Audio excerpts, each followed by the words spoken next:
Hey, church. This is Pastor Reagan, and I wanted to come and say happy St. Patrick Mahomes Day. I think that's what this holiday is, right? I'll recheck my research. But I wanted to check in with you in the midst of this global health crisis. First, I want to remind you that even though we're in unprecedented times, we can have confidence that God is right here with us through it. And while we are wise to be cautious and careful, we have no reason to fear. And beyond fear, you may also be feeling frustration or disappointment over the way life is being interrupted by all of this. Sports are canceled, schools are out, church gatherings are off, and everything just seems to be shutting down, and with good reason. And we have an opportunity to help curb the spread of this virus by distancing ourselves from each other, and it's important as the church to love our neighbors by protecting them from spread. Remember also that sometimes distractions are an opportunity. I was thinking about our Sunday school class is going through the book of Mark, and in Mark 5, Jesus is in the midst of this crowd, and he's asked to go and heal this girl who's sick. And on his way there, as he's making his way through the crowd, this woman who's been bleeding for years touches him, grabs his cloak, and as she does, she experiences healing. And this is what it says in Mark 5:30. At once Jesus realized that power had gone out from him. He turned around in the crowd and asked, "Who touched my clothes?" "You see the people crowding against you," his disciples answered, "and yet you can ask, 'Who touched me?'" But Jesus kept looking around to see who had done it. Then the woman, knowing what had happened to her, came and fell at his feet, and trembling with fear told him the whole truth. And he said to her, "Daughter, your faith has healed you. Go in peace and be freed from your suffering."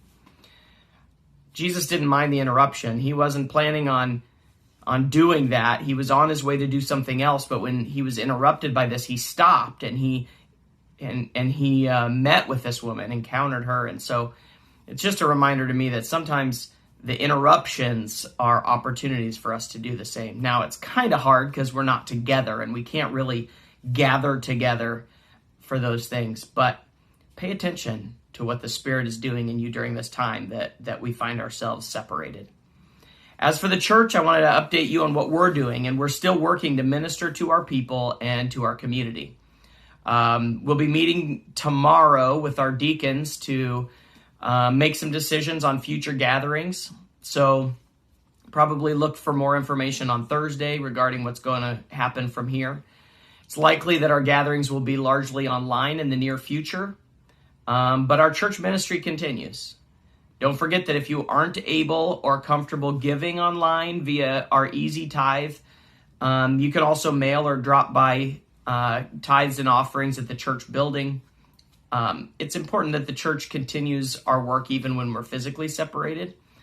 And if you find yourself falling on hard times, having difficulties with your finances because of job stoppage and all that kind of stuff, don't hesitate to contact me, and we want to be able to help as well. So make sure you get in touch with us. Also, myself and the deacons are reaching out through phone and texts and social media and whatever else to our church family to check in and see what ways we can help. I'm here to help in any way I can, whether it's getting you some supplies or praying with you or giving you an ear to express your fear or your frustration over all this. So don't hesitate to get in touch with me during this time as well.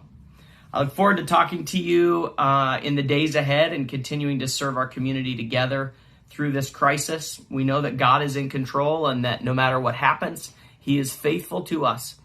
And so we have this opportunity to try to be faithful to Him. If you need to figure out what to do with your time, feel free to take some time to continue to learn and recite the Shema, or whether it's Deuteronomy 6 or the Jesus Creed, as Dr. Scott McKnight calls it in Mark 12. Hear, O Israel, the Lord our God, the Lord is one. Love the Lord your God with all your heart, with all your soul, and with all your strength.